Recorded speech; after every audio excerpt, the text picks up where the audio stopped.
Hello दोस्तों, कैसे हैं आप सब। आई होप आप सभी लोग अच्छे होंगे। आज मैं आपके लिए एक न्यू मांगा स्टोरी लेकर आ गई हूँ। तो चलो स्टार्ट करते हैं। इस मांगा स्टोरी के स्टार्टिंग में दिखाया जा रहा है कि एक लड़की अपने ऑफिस का दरवाज़ा फोर्सफुली खोलते हुए गुस्से में अंदर आ जाती है और उसे अंदर आते देख उसके ग्रैंडफादर और कंपनी के बाकी बोर्ड ऑफ मेंबर्स भी शॉक हो जाते हैं। और फिर उसके दादाजी उससे कहते हैं कि Evangeline, what are you doing here. यहाँ पर हमें उस लड़की का नाम पता चलता है, एवेंजेलाइन। फिर एवेंजेलाइन अपने ग्रैंडफादर से कहती है कि मुझे भी यही सेम क्वेश्चन आपसे करना चाहिए। मैं इस कंपनी की सीईओ हूँ और आप मुझसे ही पूछ रहे हैं कि मैं यहाँ पर क्या कर रही हूँ। फिर उसके ग्रैंडफादर उससे कहते हैं कि ईवा, लीव दिस प्लेस, मैं तुमसे घर आकर बात करूँगा, ओके।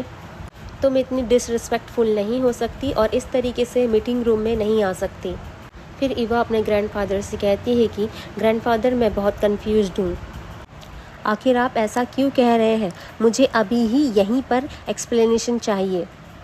और फिर ईवा मन में सोचती है कि आखिर ग्रैंडफादर मुझसे जाने के लिए कैसे कह सकते हैं, मैं इस कंपनी की सीईओ हूँ। ईवा के ग्रैंडफादर चेयर में बैठ जाते हैं और गुस्से में ज़ोर से कहते हैं, एवेंजेलाइन, आज से तुम इस कंपनी के सीईओ के पद से हट जाओगी। एवेंजेलाइन ये बात सुनकर बहुत गुस्से में आ जाती है और गुस्से में बोर्ड ऑफ मेंबर्स और अपने ग्रैंडफादर को देखती है।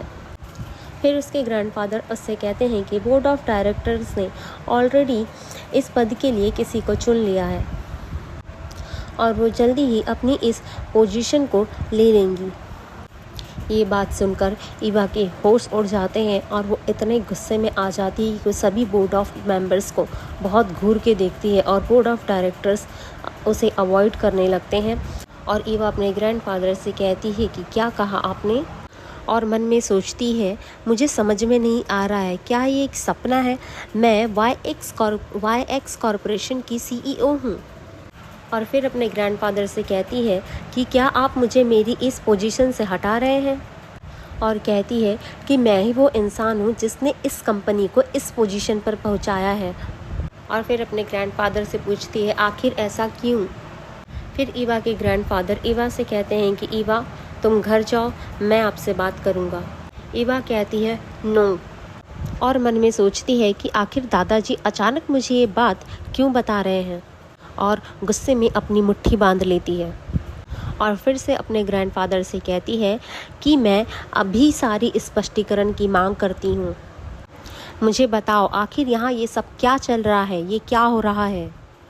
गुस्से में ईवा के दादाजी खड़े हो जाते हैं और कहते हैं कि ईवा, तुम मेरी असली ग्रैंड डॉटर नहीं हो। ईवा ये बात सुनकर सबसे ज़्यादा शॉक हो जाती है और कहती है कि व्हाट, मैं आपकी फैमिली की रियल ग्रैंड डॉटर नहीं हूँ। और मन में सोचती है कि क्या मेरे दादाजी मुझसे मजाक कर रहे हैं। और फिर कहती है कि दादाजी, आखिर आप ये क्या कह रहे हो और आप ये कैसे कह सकते हैं। फिर उसके दादाजी कहते हैं कि हमें कल ही डीएनए रिपोर्ट मिली है और उसमें लिखा है कि तुम हमारी रियल डॉटर नहीं हो, तुम्हारा डीएनए हमसे मैच नहीं होता है, तुम हमारा खून नहीं हो। मुझे नहीं पता कि यह सब कैसे हुआ, लेकिन हाँ, इन्वेस्टिगेशन जारी है। फिर ईवा कहती है कि नो, आप झूठ कह रहे हैं, वहाँ पर कोई मिस्टेक हुई होगी। फिर उसके दादाजी कहते हैं कि मैं आपको डीएनए रिपोर्ट ज़रूर दिखाऊंगा, मैंने एक से ज़्यादा बार इसका टेस्ट करवाया है, कोई मिस्टेक नहीं हुई है। ईवा, अब तुम यहाँ से चली जाओ, मैं तुमसे घर में बात करूँगा। फिर ईवा गुस्से में कहती है कि ओह, तो ऐसा इसलिए हो रहा है क्योंकि मैं आपके ब्लड से रिलेटेड नहीं हूँ, और अब आप कह रहे हैं कि मैं अब इस कंपनी के सीईओ के लिए क्वालिफाइड नहीं हूँ। ईवा की ये बात सुनकर उसके ग्रैंडफादर उसे संकुचित होते हुए देखते हैं और ईवा स्माइल करती है।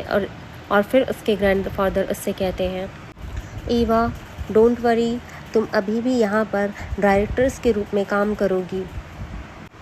You will assist your sister. फिर ईवा थोड़ा सा इतराते हुए कहती है कि ओह, तो मेरी प्यारी छोटी बहन इस पोजीशन को लेगी। और उसके दादाजी शर्मिंदा होते हुए नीचे सर कर देते हैं। और फिर ईवा स्माइल करने लगती है। फिर उसके दादाजी उससे कहते हैं कि ईवा वाई। इतने में ईवा अपने दादाजी को हाथ से स्टॉप कहकर रोक देती है और कहती है forget it grandfather. Oh sorry mister Yong. Listen mister chairman, मेरे बिना XY कॉरपोरेशन टुकड़ों टुकड़ों में बट जाएगा। Mark my words okay. Eva की ये बात सुनकर उसके ग्रैंडफादर उसे देखने लग जाते हैं और ईवा वहाँ से पलटकर चली जाती है। नेक्स्ट सीन में हमें कंपनी दिखाई जाती है। वहाँ पर ईवा के हाथ में एक रिपोर्ट लग जाती है जो कि एक DNA रिपोर्ट होती है और उसे देखकर वो सोच में पड़ जाती है और फिर उस रिपोर्ट को पढ़कर यह सोचती है कि ओह, तो आखिर रियल रीज़न ये है कि मुझे बचपन से ही एक रोबोट की तरह ट्रीट किया गया और मेरे पेरेंट्स और फैमिली मुझे इस तरीके से ट्रीट करती थी। और ईवा को अपनी बचपन की मेमोरीज़ याद आने लगती है। उसे याद आता है कि कैसे वो अपने ग्रैंड माँ से पूछ रही थी कि ग्रैंड माँ, क्या मॉम और डैड मुझसे नफ़रत करते हैं? वो मुझसे कभी मिलने नहीं आते, ना ही मेरे स्कूल्स में मेरे पास आते हैं। इवन जब टीचर्स उन्हें कॉल करती हैं पेरेंट्स मीटिंग के लिए तो भी वो नहीं आते हैं। फिर उसकी ग्रैंड माँ उससे कहती है कि बेटा, वो तुम्हें ट्रेन कर रहे हैं, वो तुम्हें इस हार्श वर्ड से कैसे बचना है ये सिखा रहे हैं। जब तुम बड़ी हो जाओगी तब तुम एक दिन इन सब चीज़ों को फेस करोगी। फिर ईवा कहती है कि ओह, तो उनका ये कोल्ड ट्रीटमेंट मेरी ट्रेनिंग का एक हिस्सा है जो कि इस फैमिली बिजनेस को आगे बढ़ाएगा। फिर उसकी ग्रैंड माँ कहती कि हाँ बेटा, इसलिए ही वो तुम्हें पैम्पर नहीं करते हैं, क्योंकि वो नहीं चाहते कि पैम्पर करने से तुम बड़ी होकर अपना करियर स्पॉइल कर दो। ईवा ये सब बातें सोचकर DNA रिपोर्ट को अपने हाथ में क्रश करती हुई कहती है कि मैं बहुत स्टूपिड थी जो मैंने आपकी बातों पर भरोसा किया। वे पहले से ही जानते थे कि मैं उनकी बेटी नहीं हूँ, इसलिए उन्होंने मेरी कभी देखभाल नहीं की, कभी मुझे प्यार नहीं किया। उन्होंने बस मुझे अपने साथ रखा और बड़ा किया, क्योंकि वे जानते थे कि मैं उनके लिए बहुत बड़ी मददगार साबित होंगी। और अब जब मैं बड़ी हो चुकी हूँ, मैं इंडिपेंडेंट हो गई हूँ, मैंने कंपनी को उस शिखर पर पहुँचा दिया है, तो अब वे मुझे अपना थ्रेट समझने लगे हैं और इसीलिए अब मुझे इस कंपनी से निकालने के लिए उन्हें ये सही टाइम लग रहा है। मेरा यूज़ करने के बाद वो मुझे बाहर निकाल रहे हैं। सीन में हमें रोड साइड दिखाई जा रही है जहाँ पर ईवा कार ड्राइव कर रही है। बहुत फास्ट कार ड्राइव करते हुए वो अपने फियांसे को कॉल लगाती है और फिर कहती है, जूलियन, आखिर तुम अपना फ़ोन क्यों नहीं उठा रहे हो? और फिर गुस्से में और कार फास्ट ड्राइव करके वो जूलियन के अपार्टमेंट पहुँच जाती है। लिफ्ट लेकर उसके रूम तक जाती है। लिफ्ट में वो सोचती है कि मुझे उससे बात ज़रूर करनी चाहिए। अपने दांतों से उंगलियां चबाते हुए सोचती है कि वो ही एकमात्र ऐसा आदमी है जो ऐसा कर सकता है। और लिफ्ट 33 फ्लोर पर आकर रुक जाती है।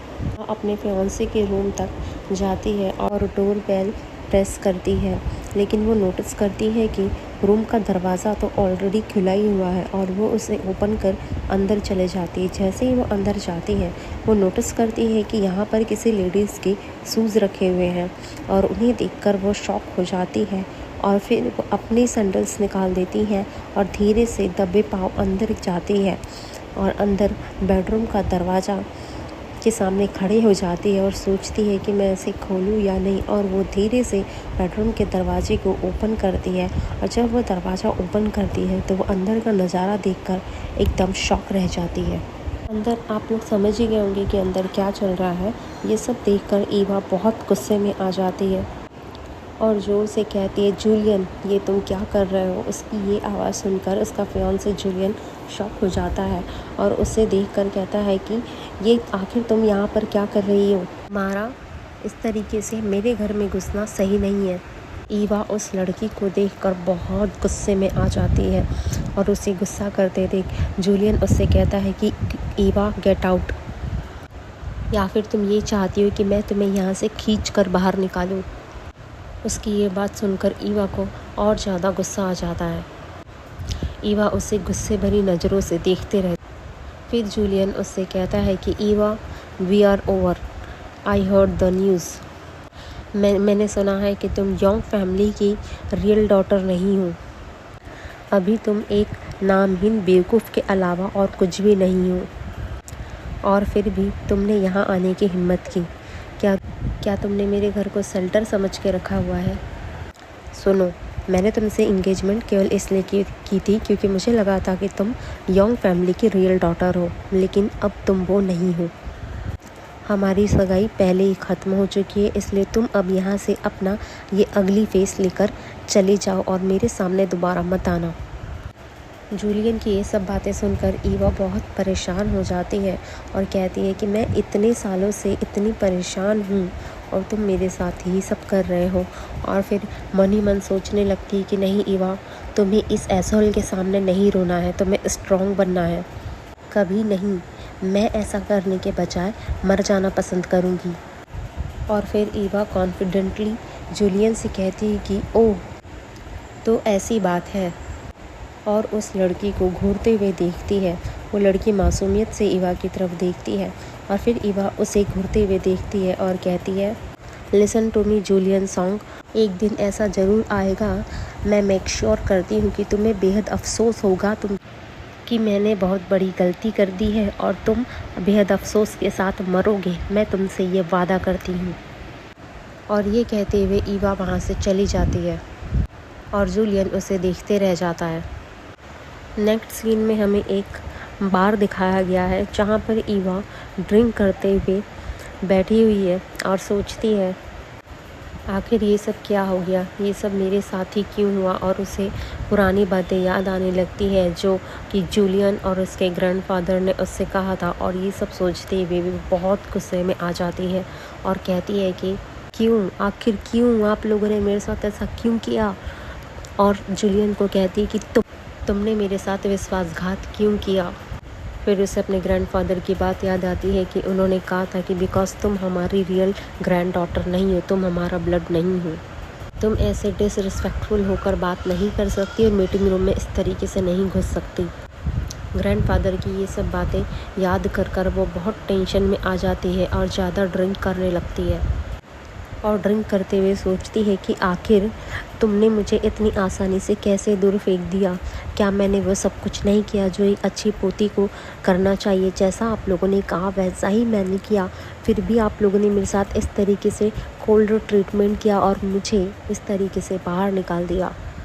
और फिर ईवा खुद ही अपने आप से कहती है कि यह सही है, आखिर मैं वैसे भी योंग फैमिली की रियल डॉटर नहीं हूँ। उन्होंने मुझे कभी भी अपना असली फैमिली मेम्बर समझा ही नहीं। और ये बोलते हुए ग्लास को ज़ोर से टेबल पर रख देती है और कहती है कि ईवा, उनके लिए तुम हमेशा से सिर्फ एक मोहरा थी। अब से तुम्हें इस बात का ध्यान रखना है, अपने माइंड में ये बात डाल लो। उन सभी से तुम्हें अपना बदला लेना है। उन्होंने जैसा तुम्हें ट्रीट किया है, तुम्हें अपने गुलाम की तरह यूज़ किया और अब जब उनका काम बन गया तो उन्होंने तुम्हें निकाल दिया। अब तुम याद रखो, तुम्हें उन सभी को रिग्रेट फील कराना है। ईवा ये सब अपने आप से बोल ही रही होती है कि उसे पीछे से एक आवाज़ सुनाई देती है। वो आवाज़ कहती है, और आप उन्हें ये पछतावा कैसे दिलाएंगे कि उन्होंने आपके साथ क्या किया। ये सुनते ही ईवा पीछे पलट कर देखती है। वो देखती है कि उसके साइड में एक हैंडसम यंग लड़का खड़ा हुआ है और उससे ये बात कह रहा है। वो लड़का कहता है कि क्या तुम्हारे पास इनफ मनी और पावर है ये सब करने के लिए। ईवा उस लड़के की ये बातें सुनकर बहुत गुस्से में आ जाती है और अपने दोनों हाथ टेबल में बहुत ज़ोर से पटकते हुए खड़े हो जाती है और उस लड़के के कॉलर पकड़कर अपने तरफ खींच लेती है और कहती है कि I don't have enough money और power right now, but I will definitely find a way to bring them all to their knees. I will make them all back. मैं सब कुछ भी करूँगी ताकि उन सबको पछतावा हो, भले ही मुझे अपनी आत्मा को किसी डेविल को बेचना पड़ जाए। ईवा की ये सारी बातें सुनकर वो लड़का उसके बाल कान के पीछे करते हुए कहता है कि बी, आप जो भी विश कर रही हैं उसे लेकर बी केयरफुल मिस। यहाँ सच में एक डेविल है जो तुम्हारी ये इच्छा पूरी कर सकता है और बदले में तुम्हें उसे अपनी आत्मा देनी होगी। ये सुनकर ईवा उसके कॉलर से अपना हाथ पीछे हटा लेती है और कहती है कि अगर वो डेविल यहाँ है तो प्लीज़ मुझे उससे मिलवाओ हैंडसम, मैं उसके साथ ये डील करना चाहूँगी। वो लड़का ईवा की ये बातें सुनकर कहता है कि तुम कितनी ब्रेव हो, और फिर कहता है लेकिन मुझे लगता है कि ऐसा इसलिए है क्योंकि तुम अभी नशे में हो। जब तक तुम होश में ना आओ तब तक इंतज़ार कर लो मिश, क्योंकि एक बार जब मैं उससे आपको इंट्रोड्यूस करा दूँगा तो फिर आप टर्न बैक नहीं कर सकती और तुम्हें पछतावा करने में बहुत देर हो जाएगी। फिर ईवा उस लड़के से कहती है कि मैं नशे में नहीं हूँ, कहाँ है वो, मुझे बताओ, तुम मेरी चिंता मत करो। इवन अगर वो मुझे अपने साथ नरक में भी जाने के लिए कहेगा तो मैं उसके साथ खुशी खुशी चली जाऊंगी, जब तक वो मुझे सब दे सकता है जो मैं चाहती हूँ। वो लड़का ईवा की ये बातें सुनकर स्माइल करता है और उसके चिन में हाथ रखते हुए कहता है, ऑल राइट, तुम्हारी ये विश मेरे लिए एक हुक्म है, मैं खुशी खुशी तुम्हें उससे मिलवाऊंगा। नेक्स्ट सीन में हमें दिखाया जाता है कि नेक्स्ट डे मॉर्निंग हो जाती है और ईवा बहुत ही ब्यूटीफुल से रूम में सोई हुई है। वो रूम बिल्कुल एक महल के रूम की तरह है, जहाँ पर बड़े बड़े झूमर लगे हुए हैं, बिल्कुल पुराने राजाओं के महलों की तरह। ईवा नींद से उठती है और ये सब देखकर शॉक हो जाती है, कहती है कि मैं कहाँ पर हूँ, और अपनी चारों तरफ देखते रहती है और उस रूम को देखते हुए सोचती है कि ये अजीब सा एक्स्ट्रावेगेंट रूम क्या है, क्या मैं कोई सपना देख रही हूँ। और फिर अपने सर में हाथ रखते हुए वो याद करने लगती है कि आखिर रात में क्या हुआ था। उसे सब याद आने लगता है कि कैसे वो एक बार में गई थी, वहाँ उसने ड्रिंक किया था, वहाँ वो एक लड़के से मिली, उससे सारी बातें की, उसके सामने विश रखी और अब वो यहाँ पर है। ये सब बातें याद कर कर वो कहती है, ओ माय गॉड। और वो अपने आप को, अपने कपड़ों को चेक करती है, अपने सर में हाथ रखते हुए जोर से चीख पड़ती है और अपने ऊपर ओढ़ाई गई चादर को हटाती है, देखती है कि कहीं उसके साथ कुछ गलत तो नहीं हुआ है। और फिर वो अपने साइड वाली चेयर में देखती है तो उसका जैकेट, सैंडल्स और चश्मा वहीं रखा हुआ है। और फिर वो अपने आप को फिर दोबारा देखती है और कहती है, ऑल राइट, मेरे साथ कुछ नहीं हुआ है, वह मुझे कुछ अजीब फील नहीं हो रहा है, मुझे कुछ भी गलत नहीं लगता। और फिर अपने चेहरे पर दोनों हाथ रखते हुए नीचे सर करके सोचती है कि क्या वो आदमी मुझे यहाँ लेकर आया है। और फिर कहती है, ओ माय गॉड ईवा, ये तुमने खुद को किस चक्कर में डाल दिया है। और फिर उस बेड से नीचे उतर जाती है और अपने आप को स्मेल करने लगती है और स्मेल करते हुए कहती है कि ओ माय गॉड, मुझसे कितनी गंदी स्मेल आ रही है। और अपना जैकेट, सैंडल्स, चश्मा पकड़ के वहाँ से निकल जाती है। जैसे ही वो उस रूम से बाहर निकलती है वो एक हॉल में पहुंच जाती है, जहाँ पर बड़ी सी सीढ़ियाँ, बहुत सारे झूमर, बड़ा सा हॉल, बड़ा सा डाइनिंग टेबल, सब कुछ बिल्कुल राजा महाराजाओं के महल की तरह था। वो ये सब देखकर एकदम शॉक हो जाती है और कहती है, ओह माय, मैं एक पुराने एशियन चैटेउ में हूँ, क्या मैं सच में अर्थ में हूँ, मैं कहाँ हूँ। मार्बल स्टेप्स, ब्रॉन्ज हैंडल्स, झूमर, बालरूम, ये डेफिनेटली 18s के दशक में बनाया गया घर है। और वो सीढ़ियों से नीचे उतरते हुए नीचे तक आ जाती है और सब देखकर शॉक रह जाती है, कहती, ओ डैम, यहाँ पर तो एक बहुत ही सुंदर सी प्यारी सी चिमनी भी है। और अपने आजू बाजू सब देखकर शॉक हो जाती है, उसकी आंखें फटी रह जाती है, उसका मुंह खुला का खुला रह जाता है। और फिर से वो कह पड़ती है कि आखिर मैं इस तरह की एक जगह पर कैसे आ गई। और वो फिर दरवाजे तरफ जाने लगती है और दरवाज़ा खोलने ही वाली होती है कि उसे पीछे से एक आवाज़ सुनाई देती है, ओह, तो तुम बचकर कहीं जा रही हो लिटिल किटन। ईवा ये आवाज़ सुनकर शॉक हो जाती है और फिर पीछे मुड़ती है। पीछे मुड़ते ही वो देखती है कि ये वही लड़का है जो बार में उससे मिला था। उसके हाथ में एक वाइन का ग्लास है, उसने बाथरोब पहना हुआ है और वो बहुत ही हैंडसम लग रहा है। उसे देखकर ईवा शॉक हो जाती है, उसकी आंखें फटी रह जाती है और वो कहती है कि तुम और मैं कहाँ हूँ। वो लड़का रिप्लाई देता है कि तुम नरक में हो। लड़के की ये बात सुनकर ईवा शॉक हो जाती है, कहती है कि व्हाट, आखिर तुम ये क्या कह रहे हो? क्या तुम मजाकिया बनने की कोशिश कर रहे हो?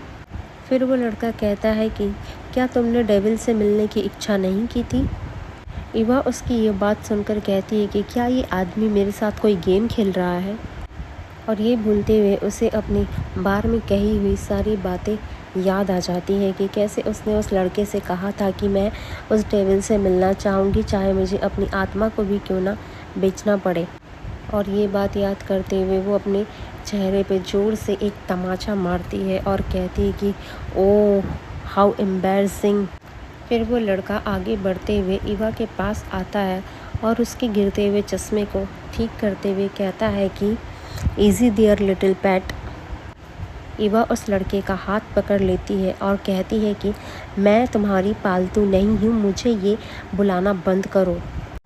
ईवा की ये बात सुनकर लड़का कहता है कि तुम बहुत सीरियस हो रही हो, थोड़ा काम डाउन हो जाओ। ईवा उस लड़के की ये बात सुनकर उसका हाथ अपने हाथों से हटाकर झटक देती है और कहती है कि आई एम लिविंग, और कहती है कि thank you and sorry for the trouble I caused. और पीछे मुड़कर वहाँ से जाने के लिए निकल जाती है और दरवाज़ा खोलने ही वाली होती है कि वो लड़का आकर कहता है कि वेट, और दरवाजे पर अपना हाथ रख देता है। कहता है स्टॉप, अगर तुम्हें लगता है कि तुम्हारे एक सिंपल से थैंक यू और सॉरी मेरे लिए इनफ है तो मैं तुम्हारी इस सॉरी को, माफ़ी को आगे बढ़ाऊँगा। सॉरी टू डिसअपॉइंट यू छोटी बिल्ली का बच्चा, लेकिन यह शैतान केवल इस सॉरी से सेटिस्फाइड नहीं होगा, स्पेशली जो तुमने चीज़ें की हैं उसके बाद तो बिल्कुल भी नहीं। उस लड़के की ये बात सुनकर ईवा कहती है कि वेट, मैंने जो कुछ किया है, क्या किया है मैंने? ईवा से वो लड़का कहता है कि ऐसा लगता है कि तुम्हें याद नहीं है कि तुमने क्या किया है। देन फाइन, मुझे लगता है कि मुझे तुम्हें यह समझाने के लिए कुछ एविडेंस दिखाने होंगे कि मैं केवल चीज़ों को नहीं बहाना बना रहा हूँ। ईवा उसकी ये बात सुनकर शॉक हो जाती है और कहती है कि एविडेंस, किस टाइप के एविडेंस? फिर वो लड़का कहता है कि हियर्स द एविडेंस पेट। उसकी ये बात सुनकर ईवा पलट जाती है।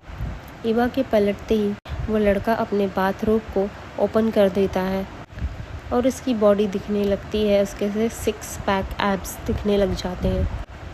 फिर वो लड़का ईवा की तरफ देखते हुए कहता है राइट हियर लिटिल किटन, और अपनी उंगली से अपनी गर्दन पर बने हुए निशान को दिखाता है।